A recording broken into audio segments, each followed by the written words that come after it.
Now, before I go any further and start talking about the whole debacle with ACF free and all those kinds of things, when you watch this video, drop your comments down below and let me know your thoughts on what I cover, what I talk about, but also your thoughts on the broader picture and how this affects WordPress as a brand, as a platform, and all those kinds of things moving forward, because I'd love to get your feedback and your opinions.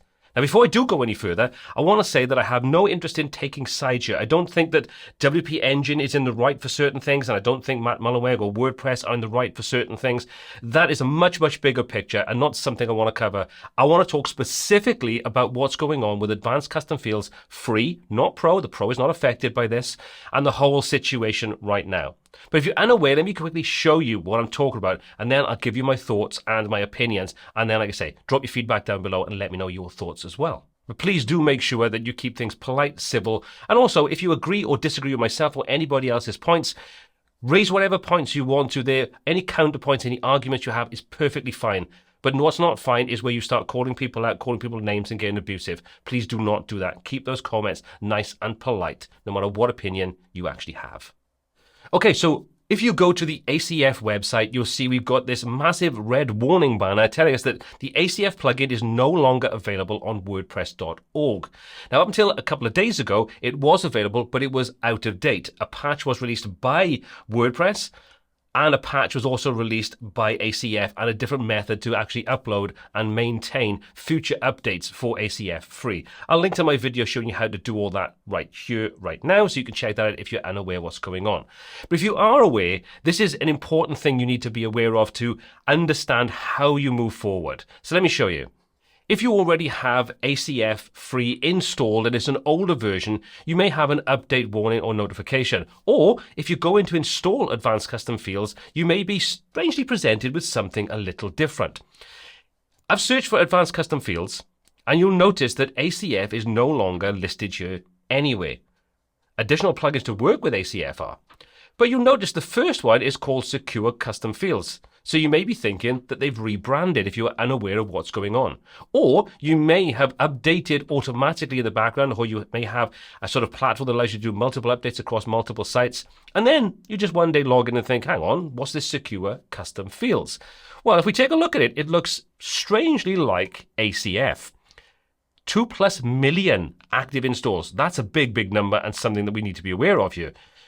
Over 1,200 5-star reviews, last updated 17 hours ago. So all the things look normal until you look at this, by WordPress.org. Secure Custom Fields. Let's take a look at more details. Okay, so Secure Custom Fields, we've got some description and what have you. But then if we take a look at the right-hand side, we've got a version number, which is quite high for a forked version of a plugin. We'll come back to forked in a minute. You'll also notice that we have all these average ratings. We've got the reviews, of which there are over 1,200. You also notice contributors. Strange that. But how can a new plugin have all of this going on if it was only released yesterday? Strange. Anyway, so let's just say you go and install this, which we will do. And we'll activate it. And now we have Secure Custom Fields installed. As we can see by Secure Custom Fields, oh, hang on, it's a fork of the Advanced Custom Fields plugin, which will be maintained by WordPress.org for security and functionality updates. So a fork, again, like I say, keep that in mind. We'll come back to that a little later. So this is Secure Custom Fields. However, we still have ACF on the left-hand side. Let's open this up. And we have ACF branding in the top left-hand corner.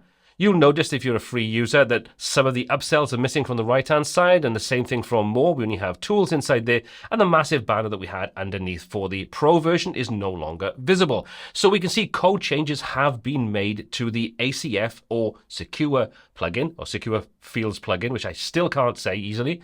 And if we add a field, for example, you can see everything looks exactly the same as it did before. The same thing applies if we come back out of this and we go and take a look at the Getting Started guide. Oh, look, we're actually going over to advancedcustomfields.com. Well, that's kind of strange. And if we take a look at Secure Custom Fields over on the WordPress.org repository, you'll also notice the same slug in there. This is Advanced Custom Fields, even though it's branded as Secure Custom Fields. The problem when it comes to a fork version of any plugin or any theme or any software that is under the GPL open source is you can make code changes and you can then redistribute it. There are certain implications you have to apply to, like crediting the original author and still making it under the same license agreement, the GPL and so on. I'm not an expert in open source and GPL, so if anything I get is wrong, please do let me know in the comments down below. So there's nothing wrong with making the fork of this. They can legitimately and legally do that. However, a fork of a piece of software, in this example, a plugin like ACF, would be a totally new plugin. It would basically be 0 installs, 0 reviews, 0 comments and questions and so on, and it would be under a new name and a new slug on the WordPress.org repo, which you can clearly see is not the case here. This is effectively changing the code for ACF a small amount, rebranding it under secure custom fields, making it available with all of the same information available, like we say, the number of active installs, 2+ million, and well, there's a lot of implications to go around that side of things. So what they've done is effectively invoke point 18 of being listed on the WordPress.org. Let me quickly show you what that actually entails. So this is available. I'll link this again in the description down below. This is over on the GitHub, which is the guidelines for WordPress plugins. So you can see, point 18, we reserve the right to maintain the plugin directory to the best of our ability. This is WordPress.org now, owned by Matt Mullenweg. Okay, solely owned by Matt Mullenweg. Bear that in mind. Our intent is to enforce these guidelines with as much fairness and humanly possible. We do this to ensure overall plugin quality and the safety of their users. To that end, we reserve the right, or the following rights. Okay, so not worry about the updating guidelines, disable remove plugins, that's fair enough. What we're interested in is this: to make changes to a plugin without developer consent in the interest of public safety.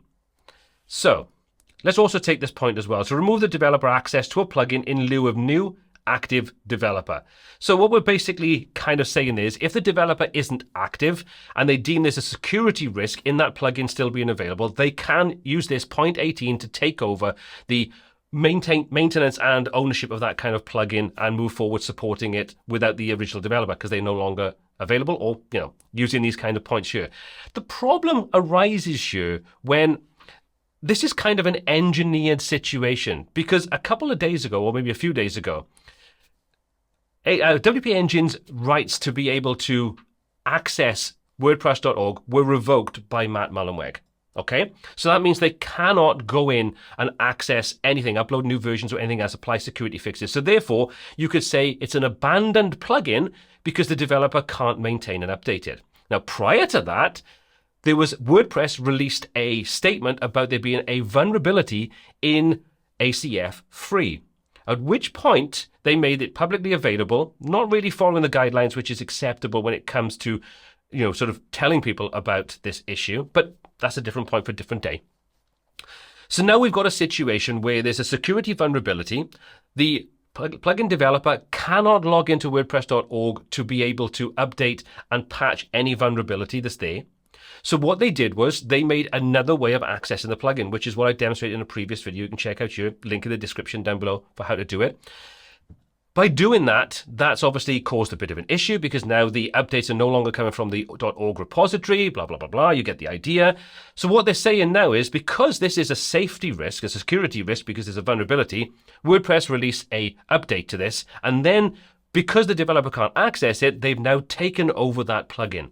That's not a fork, that's a hostile takeover. That's engineering the situation to make it impossible for the developer to be able to kind of fit in with these guidelines, therefore making these guidelines a way of easily being able to grab that code and use it, and also affect 2+ million users who, many of which will probably update without even realizing it, and they'll have secure custom fields as opposed to advanced custom fields. This is concerning for many, many different reasons.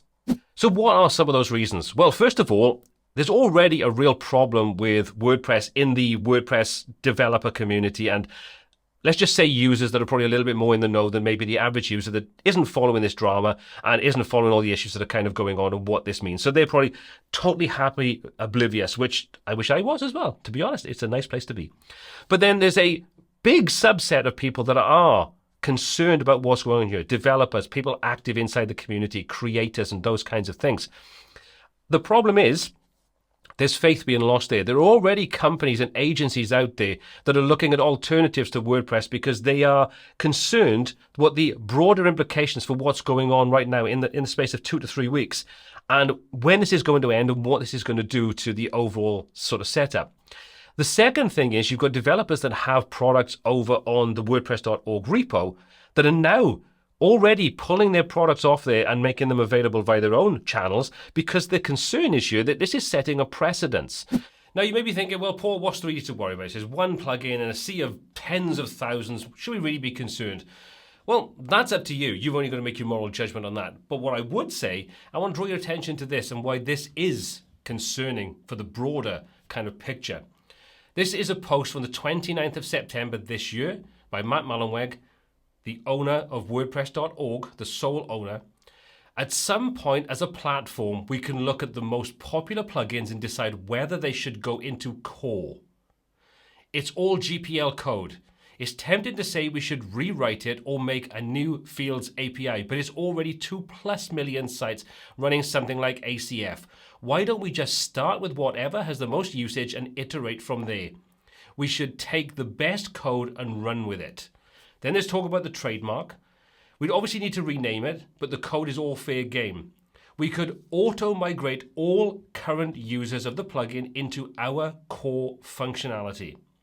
So this isn't talking about forking. This is talking about taking the code, taking the user base, and taking advantage of all that. This is talking about ACF, but as you can see from the opening sort of section, at some point as a platform, we can look at the most popular plugins and decide whether they should go into core. That basically sets a precedent here for whatever the plugin does. If they like it, and it's a competitor to what they could potentially release themselves, why reinvent the wheel? Let's just take what's there, put it into core, migrate the current user base over, and all is good and all is happy in the world. Or at least in WordPress world, not for developers who put their time, effort, money, resources into creating great platforms and products for us. And then this is kind of like a little threat that hangs over all of them. Not a good situation. And that's the biggest problem here. Whether you agree or disagree with what Matt Mullenweg has done, what WP Engine has done, or this whole situation, that doesn't change the fact that the implications for people that have code bases and things, plugins and so on, and themes, things like that on WordPress.org, this could happen to anybody at any time if they get on the wrong side of WordPress, Matt Mullenweg, WordPress.org, whatever it's going to kind of be. So I would love to see just things settle down a little bit, because at the moment, we're in such a state of flux and people sort of being banned from the official WordPress Slack, people leaving left, right, and center, leaving the ecosystem, people that brought lots of value to the whole WordPress system. The whole thing is giving back. Well, when people are giving back and giving back a lot of time and resources and help and support and so on, that doesn't necessarily get recognized inside this Five for the Future, then it's just not making what should be a really open and supportive environment a nice place to be. It's very toxic. It's just not a nice place to be. Let's leave it at that. But this is my take on the situation. This is from what I've looked at over the last couple of days and my understanding of it. If I've got anything wrong, please do let me know in the comment section below. If you agree or disagree, that's perfectly fine. Again, leave your comments. Just keep them polite and civil, and just listen to what other people have to say, whether you agree or not, and don't get personal when you comment or reply to something you feel strongly about. Anyway, all applicable links are in the description. My name is Paul C. This is WPTuts. Until next time, take care.